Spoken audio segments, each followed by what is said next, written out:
G'day Reunion, what's crack-a-lackin'?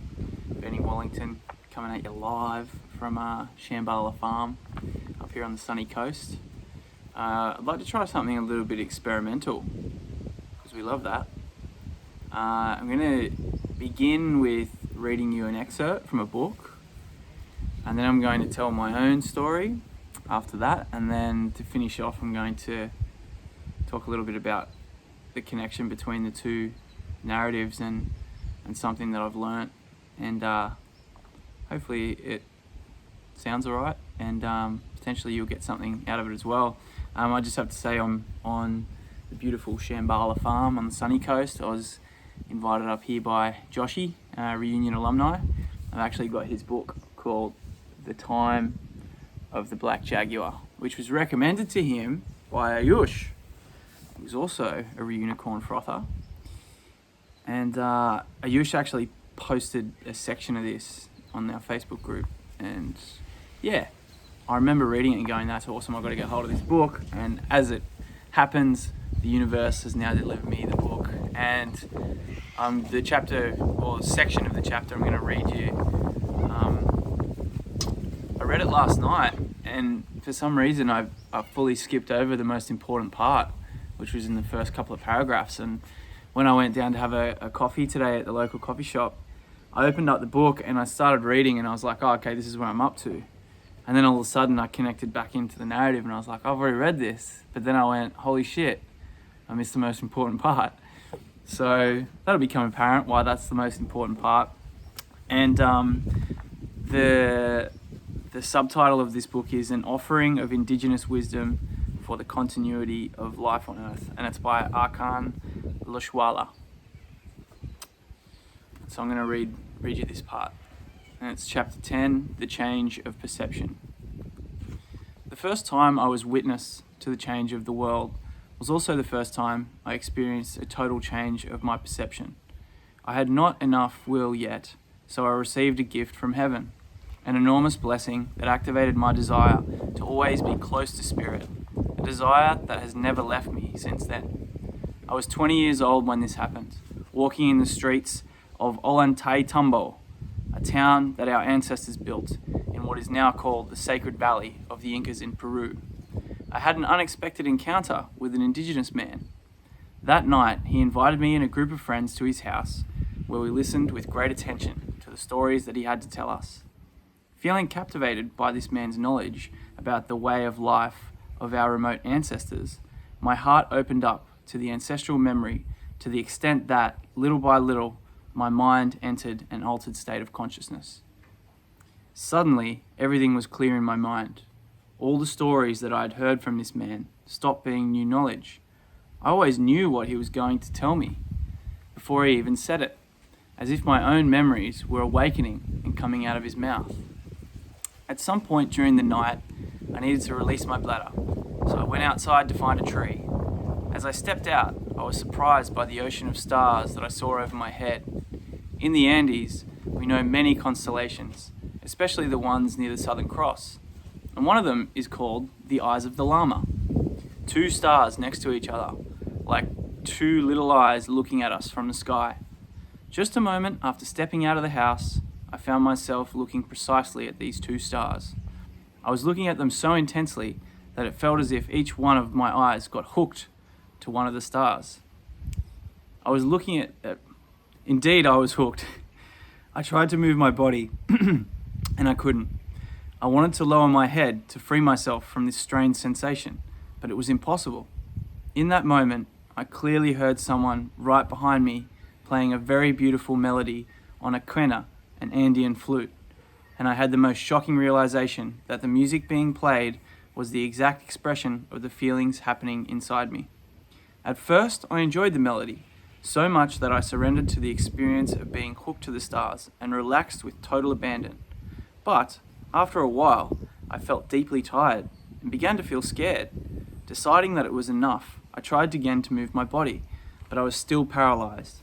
The melody being played by someone behind me became much more intense at that moment, and I felt my spirit being elevated to unknown levels, arriving at a state of ecstasy as if I was ready to explode. Meanwhile, the sensation in my eyes was one of receiving a steady charge of energy that was coming from the two stars. For the second time, I surrendered to the experience, accepting smiling as I became aware of my own laziness and lack of will, giving thanks for having been forced to go further, overcoming my limitations, the ones that were in my mind.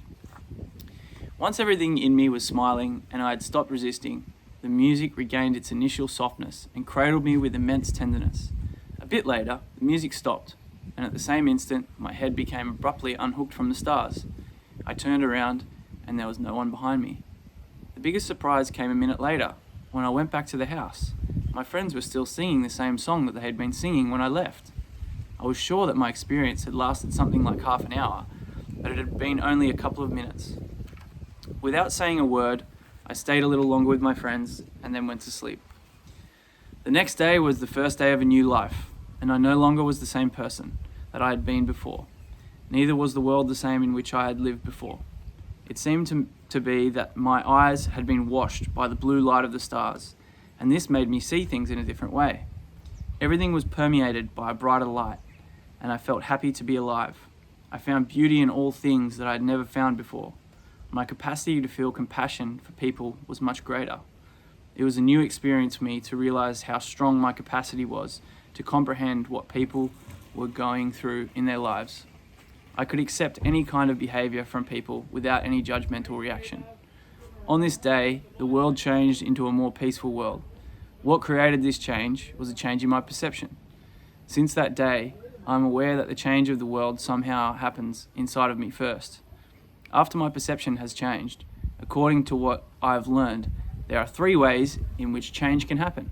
Thanks to a blissful experience like the one I had with the stars called the Eyes of the Llama, thanks to the unquestionable intervention of the power of the black jaguar, or thanks to actions born from our own will. Sometimes too, there is a combination of events where 2 or all of the ways just mentioned come together. In the end, regardless of where it was motivated from, change has the potential to be real and consistent when there has been a profound change in our perception of the reality in which we live. Always choosing the path of will, I see change as the sacred experience of moving my perception to the other side. At the other side, the reality is different, luminous, and healthy. I am only able to go there when riding on the perpetual sacred motion. To change the reality is the ultimate healing. Therefore, I often find myself activating my spiritual awareness so that I can recognize the presence of the perpetual sacred motion when it is in front of me. It may appear as the wind or the smile of a child or the unexpected visit of a bird. When it becomes difficult to perceive the presence of something sacred in ordinary reality, I choose to climb a mountain or go to a ceremony or do unconditional service, situations in which the motions of the sacred can be met more easily. Amazing. And I probably should have mentioned, I definitely recommend buying this book. I don't know what the deal is with reading someone's book out and then posting it on the internet, part of it, but I'm going to buy a copy anyway, so and I'll probably buy a few copies for a few reunicorns as well. But anyway, on to my story. So it was just a sort of regular day in Bondi. I headed down for a morning coffee with a new frother that I hadn't met before, Jamie Gonzalez, and I checked out a bit of his work online. It's very much of the heart and soul. He's an interesting fella, and we spoke for probably 2.5 hours down the road in Bondi about all sorts of things about the universe, and just one of those conversations where you kind of mind shifts a long way. And I wandered home, and that afternoon I was living with another one of the reunicorns, Dan Kalapski, and we had an exploratory conversation built off the back of that conversation. A little bit of integral theory and, meeting people at the right time in your life was kind of the themes. And after that, I was still doing long distance with my partner, Jackie, and we had a really long conversation that was kind of like built on the wisdom of the two that had come before it. And that night I went to sleep, and in my dream I suddenly became aware that I was on this like sand plane. So it looked kind of like Egypt. I can imagine Egypt looks like. I've actually been to the sand dunes of Peru, so let's just say it was the sand dunes of Peru. Not much out there except these huge rolling sand dunes. And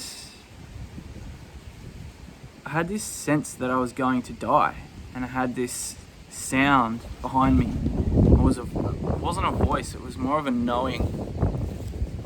As I could see off into the distance, I could see this figure of some form of animal, golden animal. And the voice of the spirit sort of behind me just said, "Go, you have to go."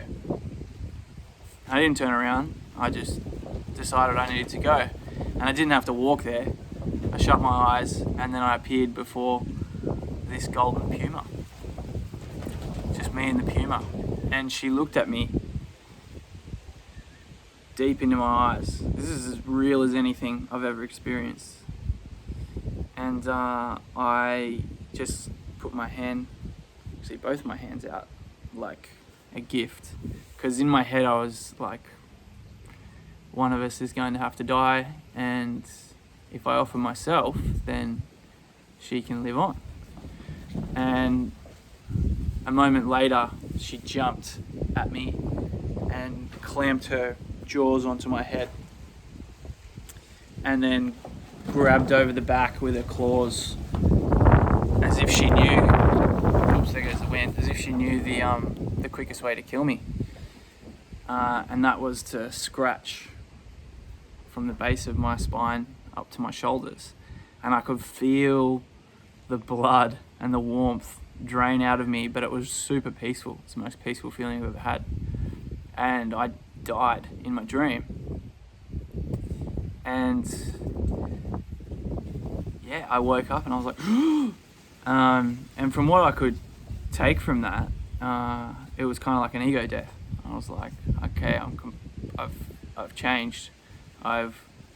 That dream was a liminal passage for me, and I came to, and it took me like 2 weeks. I was actually depressed, like there was a deep loss in my heart, and so this chapter, the penny drop of reading this chapter, and the wisdom of the universe to make me go back and read the start of that chapter, is that great conversations, amazing conversations, I would call them frothy conversations, but deep conversations can nudge us into a space where we can potentially have those rites of passage, those ego deaths, those changes in perception. Just like Arkan talks about, you're never the same after it. And so what I came to realize is that while I talk about intentional conversations, they're more important than ever now in my head, because this sort of just allowed me to realize that that's one way that we can bring them into fruition. So frothy conversations have just taken on a whole new level for me. It's not a flow hack, it's not a performance hack, it's potentially an evolution hack. And so that process of, if you find something that moves you, and you have a story to tell that coexists with that narrative. This is, for me, it's a intertwining of narratives that's moved me enough to want to change the way I live. Now twice. Feel free to share it, or feel free just to try that process for yourself if something like that's come up. And you don't have to share it with anyone. You could just write it down in a private diary. But if you feel called to and you want to share something like that, feel free to record it and send it to us. And I'd love to hear about people's rites of passage, because I think it's really the work that we'd like to be doing at Reunion, and sharing in those experiences. So much love, and I'll speak to you soon.